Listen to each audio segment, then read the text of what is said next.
Доброго времени суток, дорогие друзья! Знакомьтесь, рядом со мной находится Инна Данилова и ее маленькая красавица Мила. Здравствуйте!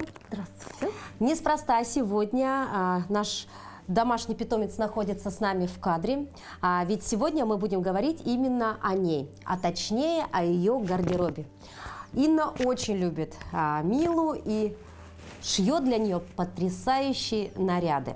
Ну и, конечно, сегодня будет небольшой мастер-класс по тому, как можно шить жилетку. Мы будем шить сегодня, да? Для собаки. Но для начала давайте восхитимся. Инна, расскажите, как вам пришла идея вот сшить настоящую меховую шубу для нашей Милы? Вы только поглядите, посмотрите. Якутские национальные украшения. Здесь красный мех, капюшончик. Здесь есть все. Вот как пришла такая идея и легко ли реализовать такие? Я шью быстро. А вдохновение, идеи по ходу приходят обычно. Я специально вот так, что хочу так шить, у меня такого никогда не бывает. Начинаю шить, а там по ходу дела сама ткань, сам мех начинает говорить о себе. И она выходит так, как получается. То есть шубу решили просто шить, чтобы была? Нет, шуба нужна и необходима, тем более в наших условиях. Дело в том, что это же не лайк. Естественно, им так же холодно, как и нам. Тем более у йорков не шерсть, а волосы. Она очень мерзнет. Вот я, например, покажу, вот я, например, шила комбинезон. В комбинезоне ей холодно. Но, тем не менее, вот здесь, например, есть фишка такая, что, видите, я не видела в интернете, по крайней мере, что все брюшко закрыто, и можно закрыть все. То есть она в туалет ходит нормально, остается, зато брюшко полностью закрыто. Да.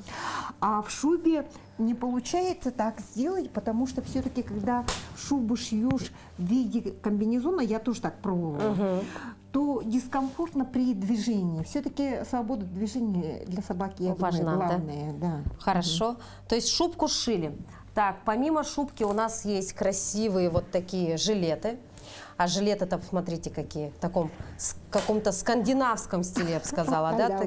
Да, волк такой. То есть у нас Мила выходит погулять и в таком наряде.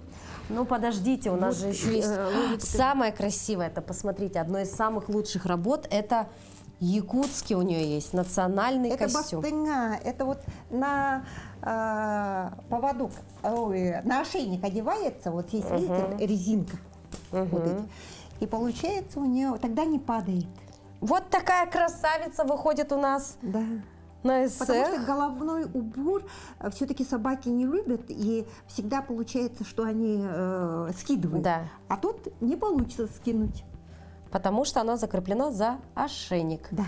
А вот посмотрите, какая у нее курточка-то, да, или как это правильно? Вот как выйдет, лапки-то, платьишко якутское. Вы посмотрите, как выйдет, так выйдет. Но сейчас мы ее мучить-то, наверное, не будем, да? Вот так вот. Вот такая красавица выходит у нас на улице нашей столицы. Вы только посмотрите, тут все проработано. Все мелкие детали. Здесь у нее и бисером-то все вышито, и у нее здесь и кружево, да, и какие-то железные вставочки. Но подождите, она же еще любит яркие цвета, да? Да. И вот так, посмотрите, тут у нее уже перья появились. Но вот если увидеть такую горожанку на улицах нашей столицы, пройти мимо нее будет невозможно. И, как сказала Инна, даже некоторые люди останавливаются и фотографируются с ней, да? А вот у нас получается на повседневную. Мы же не можем все время блестяще одевать. Вот комбинезон у нас. Джинсовый комбинезон в виде коровки, но обязательно атрибут и юбочка. Девочка же. Девочка. И здесь должно быть вот все с такими рюшами, да, с бантиками, да. Здорово. Ну и все модно на стиле, капюшончик. Отлично. Но сегодня мы будем с вами шить все-таки полегче вещь, да? Да. Которые при этом у нас все-таки надо согласиться, что ограниченное время. Да. Дело в том, что вот как до этого говорили, у нас предстоят такие большие события, как выборы, 9 мая, Дети Азии. И вот как-то востребованная, мне кажется, любая захочет шить такую, у кого есть собачка, и шьется вот этот комбинезон очень-очень, ой, не комбинезон, извините, жилет, очень-очень просто. Во-первых, что для этого нужно? Вам надо измерить обязательно ошейник. Одевайте при этом обязательно, потому что тогда точное измерение будет. Без ошейника получится приблизительно, так? От ошейника до хвоста. Итак, измеряем замеры следующие. От ошейника. То есть не пытайтесь найти середину шеи или конец шеи, либо начало шеи. Наденьте просто ошейник туда, где он у вас лег, да? Там, где хорошо стоит. Оттуда мы измеряем до хвоста. То есть в нашем случае уже замеры есть, это плюс-минус. Сколько сантиметров там у вас вышло-то, не помните? Я не помню, я просто на глаз. замерила. И, затем измеряем окружность груди за передними лапками. И это у вас должно получиться вот такая длина.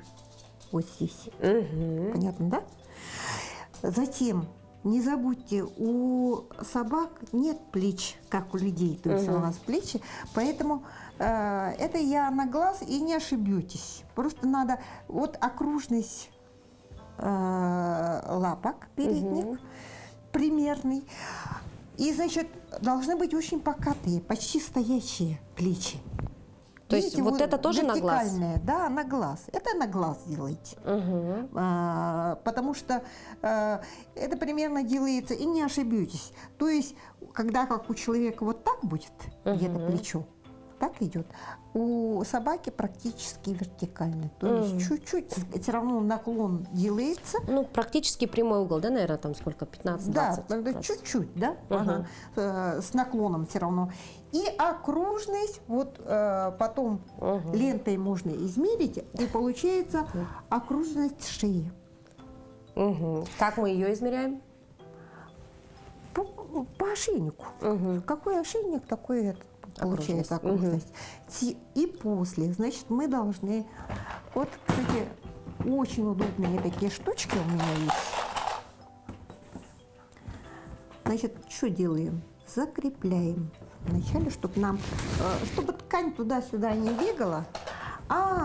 Кстати, вначале я забыла. Я еще сделала такую атрибутику. Раз камуфляжный это, то буквой Z. Z. Красным цветом. Сейчас нам надо будет его закрепить. На машинке просто. А что за материал используете, такой интересный? Я использую, можно вместо этого взять какую-то уже готовую ленту. А я вот нашла вот такую, откуда даже не знаю, завалялась у меня, материал, чтобы она, главное, не сыпалась. То есть обработки не надо никакой? Да. А что касаемо вот этого материала, что это такое?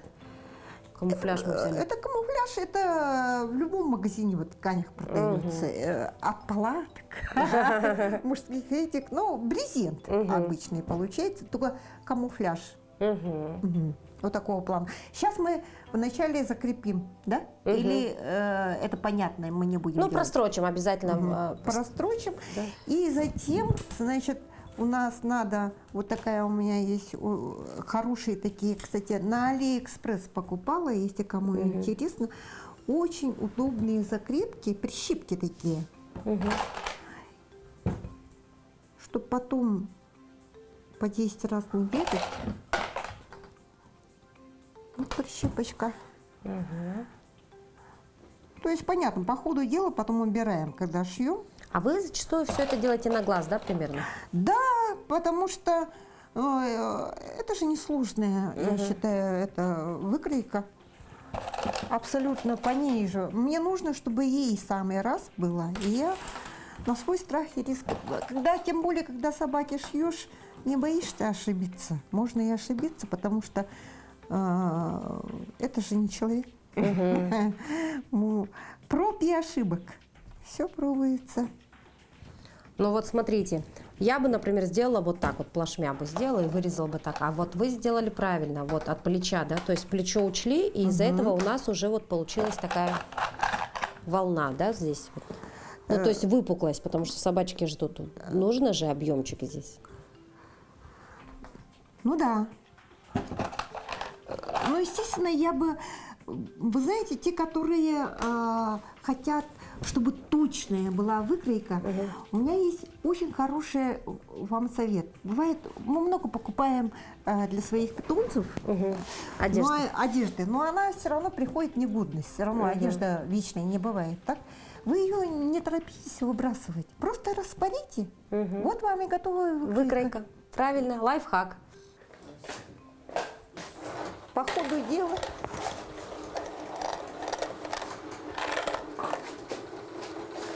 Вот для закрепочек выбирай. Так, выбираю, а потом дохожу То сюда, да, до конца доходи.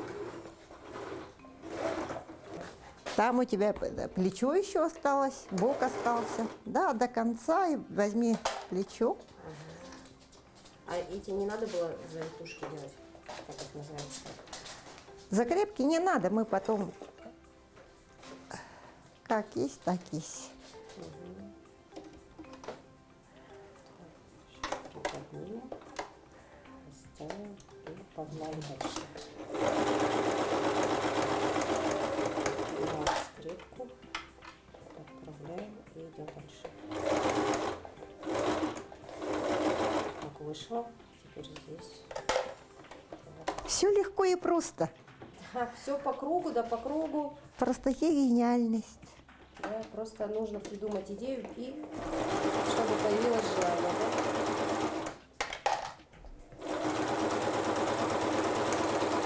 Да? Вот и все. Вот и все. Теперь иди обратно. Обратно? Сюда, за стол. А, все хорошо. Так, это Да. чем отрезаем? Окей. Вот мы уже соединили. Дарья уже соединила. Теперь, чтобы она очень аккуратно смотрелась, эта ткань, которую я соединила вот, в виде ленточки, да, сделала, ее надо просто, значит, Дарья, начинай. Я как раз для удобства ее загнула. Вот закрепляй. А, то есть окантовка у нас появится, да, такая? Закрепляй. Мы должны вот так прошить и эту окантовочку сделать. Бортик такой, Да, да? бортик будет. Зато не надо никакого ни оверлока, ничего не надо. Таким образом у нас ткань не раскрошится, а в дизайне появится яркий Да, такой. и акцентик. Да, акцент. Ну вот здесь лучше развернуть. Где швы, я люблю вот такого плана. Поняла, да? Ага, вот здесь шов тоже. Поняла? Давай. Заметьте, мы не используем ни иголки, ни нитки, ничего. Все вот так вырезали, быстренько вот такой лентой сделали, прищепочки нам помогают, и швейная машинка, и вперед. Да. Для чего вот эти прищепки? Ты же потом просто прищепки будешь удалять, и все. И при этом нужно, чтобы оно очень четко вот так держало. Что только не придумает, да? Раньше приходилось самой вручную все это прикреплять. Да, я имею в виду, на живульки были там. Да. А сейчас все упростилось. Просто можно прищепками закрепить, зато не надо никаких этих. Все точно будет и держать будет.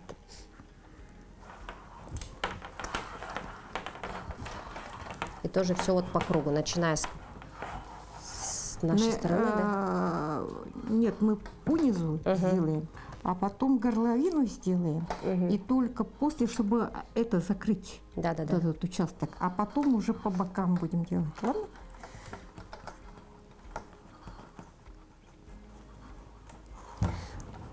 Ну вот место такое вот у меня просто случайно, удачно получилось, что я нашла такой материал не цепучий. Вместо вот этой ленты, которую я сама сделала самостоятельно, да, можно использовать обычную ленту. Даже она подойдет, будет украшать. Так, я вот здесь так делаю, а ты пока горловину закрепляй. Хорошо. Вот так вот. То есть все быстро, четко, время не теряем. Да. И, собственно, поэтому в течение нашего мастер-класса за 20 минут можно махом сделать Абсолютно. И при этом, например, можно выставить такую жилетку на продажу. Монетизировать, так сказать, да? За 20 минут шили и при этом заработали. Да, а мы, если многие, у кого есть животные, прекрасно понимают, что одежда для них не из дешевых. Да, полезно и приятно.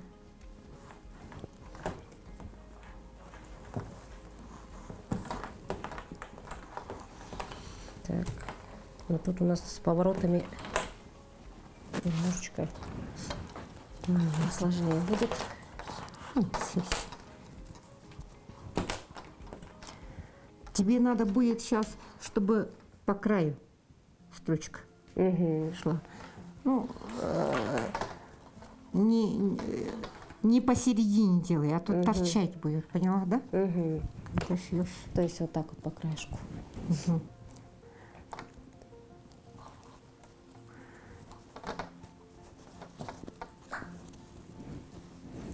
У нас Инна вообще человек очень разносторонний, развитый.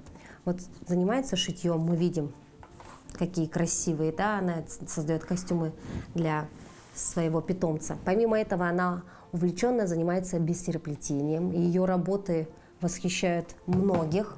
И совсем недавно ее нагрудное украшение с нашим президентом, да, покорило сердца многих, кто увидел ее работу. И действительно, это прям был такой бум, да, наверное, Да, среди города. я сама даже не ожидала, что так люди отреагируют на мою работу. Прям просто, вот она, как она рассказывала, мне сидела в больнице, решила сделать изображение нашего президента из бисера, но потом затянуло, понеслось, а потом увидели одни, увидели другие, и все-таки интернет сегодня сила мощная, да, все это разлетелось, и За один день. и буквально за один день проснулась звездой, да, так сказать. Практически, да, так можно сказать. Ага. Вот так вот.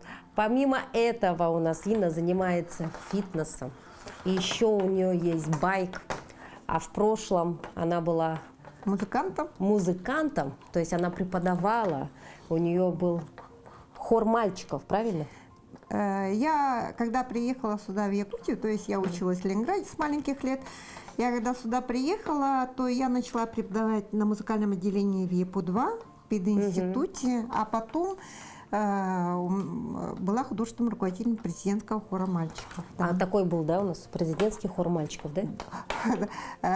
Сейчас, наверное, там целое поколение было, ходили ребят, так что каждый третий из Якутска мальчик не прошло мимо него, да? Хор мальчиков, да. Это вот им сейчас лет 35, им где-то вот. И они, скорее всего, вот вы видите, отзывы сразу скажут. Да. Ой, я помню, я был там, я пел там, кого там только не было. Да, тот же Чернецов Гриша, вот мой ученик, он тоже начинал с хора мальчиков. С хора мальчиков, да.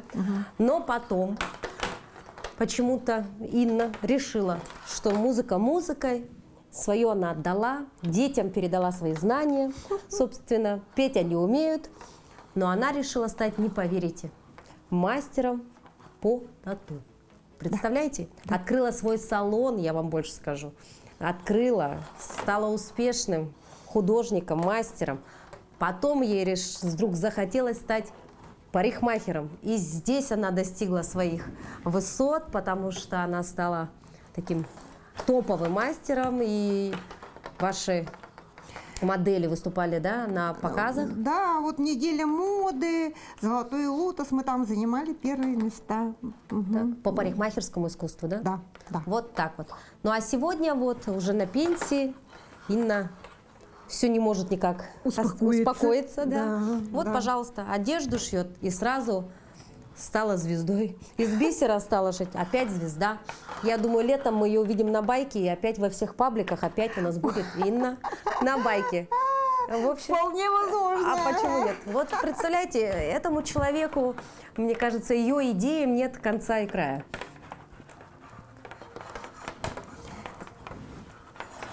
Я как-то хотела сделать фотосессию, но что меня остановило, я даже не знаю. Я хотела сделать фотосессию типа такого Мамка, сделай мне больно. О, даже так, да?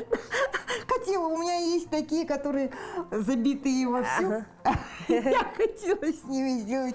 Вот и все. Между прочим, несмотря на то, что она занималась таким искусством, как тату, самой у нее нет ни одной татуировки. То есть, как говорится, сапожник без сапог. Вот так вот. Еще дать? Вон, да, вот оттуда. А вот, собственно, эта штука есть. Все. Итак, смотрите, вот мы закрепили, и сейчас по краю нужно только пройтись.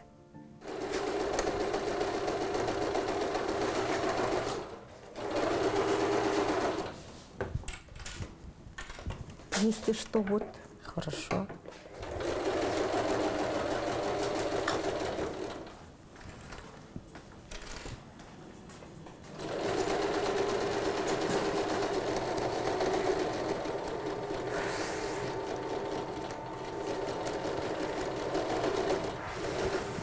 Вуаля. Почти что идеально. Как будто идеально. Прекрасно.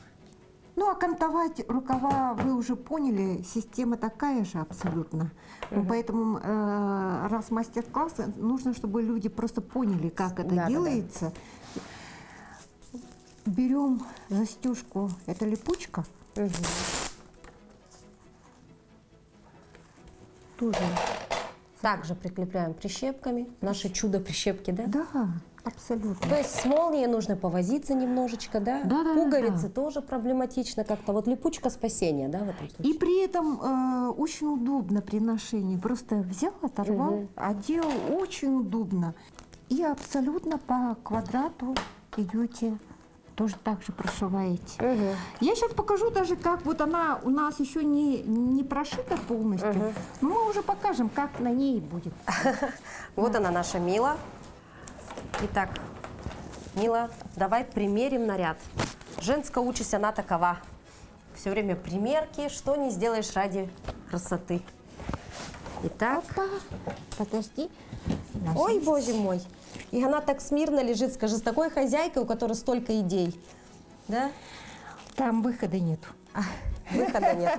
И так смирно лежит. Вы только посмотрите, ее положили на стол, она и лежит. Вот так закрепляется, получается. К параду на 9 мая наша Мила практически готова. Вот так, дорогие друзья. Не бойтесь, пробуйте, да, творите для себя и своих любимых. И сегодня мы благодарим Инну в первую очередь, конечно же, благодарим Милу, красавицу, что вот сидит так смирно и позирует нам. Ну что, буквально 15-20 минут, и вот такой замечательный жилет можно сшить самостоятельно, не имея даже иголки с ниткой, да? Да. Ткань, примерные замеры, разрезы, выкройки, хорошая ткань, которая не крошится, не сыпется, ну и, собственно, машина швейная. Все, она звезда. Так, Мила сидит очень испуганная. Нет, она привычная. Да, конечно, столько одежды-то, ей не привыкать к вниманию. Ну, давай посадим тебя хоть вот так мордашкой вперед. Вот такая замечательная Мила, замечательная Инна. Мы желаем всем вам всего самого наилучшего. Увидимся уже скоро. До новых встреч!